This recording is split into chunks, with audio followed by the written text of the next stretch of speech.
6 dias. Esse foi o tempo necessário para mudar o destino de uma região inteira. Em junho de 1967, Israel e uma coalizão de países árabes entraram em um conflito rápido e avassalador, que alteraria mapas, alianças e histórias para sempre.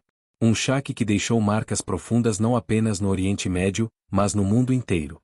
As pessoas que viveram aqueles dias ainda se lembram do cheiro da pólvora, do som ensurdecedor das aeronaves e da sensação de que, a qualquer momento, tudo poderia se transformar em cinzas.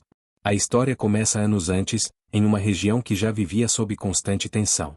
Após a Guerra de Suez, em 1956, as feridas nunca cicatrizaram.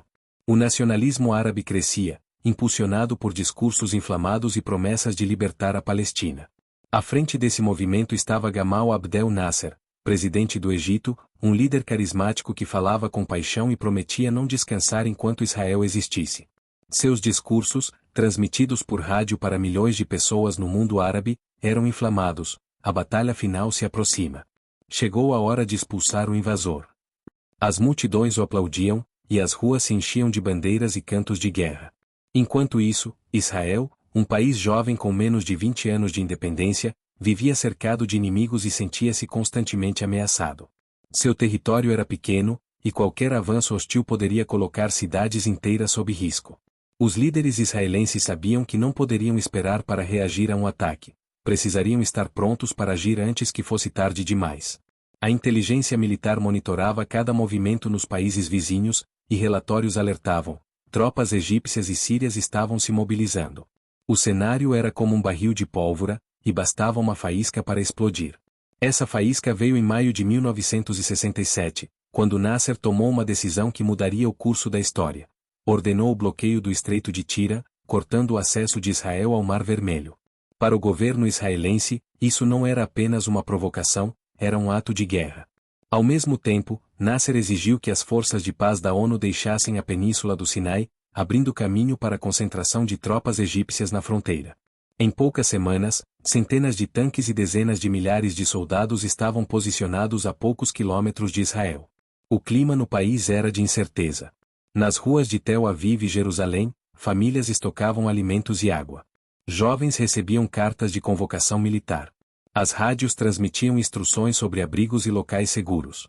Muitos acreditavam que, se a guerra viesse, seria longa e sangrenta, e não tinham ideia de que, em questão de dias, o destino mudaria drasticamente. No amanhecer de 5 de junho de 1967, o silêncio do deserto foi quebrado por um rugido ensurdecedor. Centenas de caças israelenses levantaram voo em uma operação que entraria para a história, a Operação Focus. A missão era ousada e arriscada: atacar as bases aéreas egípcias de surpresa, destruindo os aviões inimigos antes que sequer decolassem. Em menos de 3 horas, mais de 300 aeronaves árabes haviam sido destruídas no solo. O Egito, que até então se via como o líder militar do mundo árabe, ficou praticamente cego e surdo diante da guerra. Sem a ameaça da força aérea inimiga, as tropas israelenses avançaram pelo deserto do Sinai com rapidez impressionante. Tanques se moviam em formação, infantaria seguia logo atrás, e unidades especiais cortavam linhas de comunicação e suprimento. Soldados relatam que o calor era sufocante, mas o ritmo não podia parar. Cada hora era crucial. A estratégia israelense era clara: neutralizar a ameaça no sul antes que a Síria e a Jordânia pudessem coordenar ataques mais efetivos. Enquanto o Egito tentava se reorganizar, a Jordânia entrou no conflito. Motivados por informações falsas de que o Egito estava vencendo, seus líderes decidiram atacar Jerusalém Ocidental. O resultado foi devastador para eles. Israel contra-atacou com força total, e as ruas da Cidade Velha viram combates intensos. No dia 7 de junho, soldados israelenses chegaram ao Muro das Lamentações, um momento carregado de simbolismo e emoção. Muitos choravam, outros cantavam, e havia a sensação de que estavam presenciando algo histórico.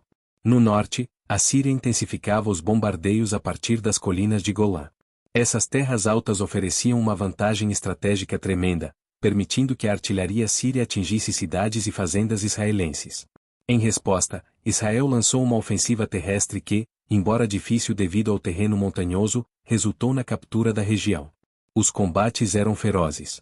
Soldados escalavam encostas sob fogo constante, e relatos contam que a poeira e a fumaça tornavam quase impossível enxergar o inimigo. Ao final de 6 dias de combate, Israel havia mudado completamente o mapa do Oriente Médio. Controlava a faixa de Gaza, a península do Sinai, a Cisjordânia, Jerusalém Oriental e as colinas de Golã. O território do país havia mais que triplicado.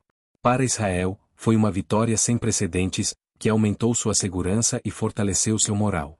Para os países árabes, foi uma derrota amarga, que deixou cicatrizes profundas e alimentou o desejo de revanche.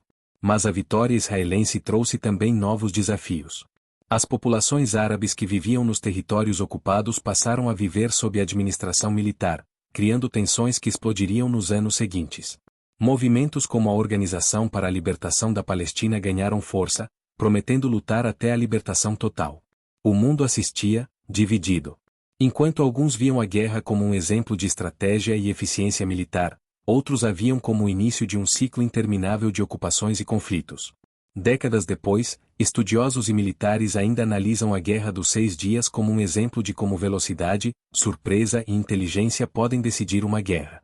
Mas também como um lembrete de que vitórias rápidas podem gerar consequências duradouras. As fronteiras mudaram em 1967, mas as disputas, as feridas e as memórias daquele curto, porém intenso conflito, continuam vivas até hoje. 6 dias foram suficientes para alterar o rumo da história. Mas suas consequências continuam a ecoar, meio século depois.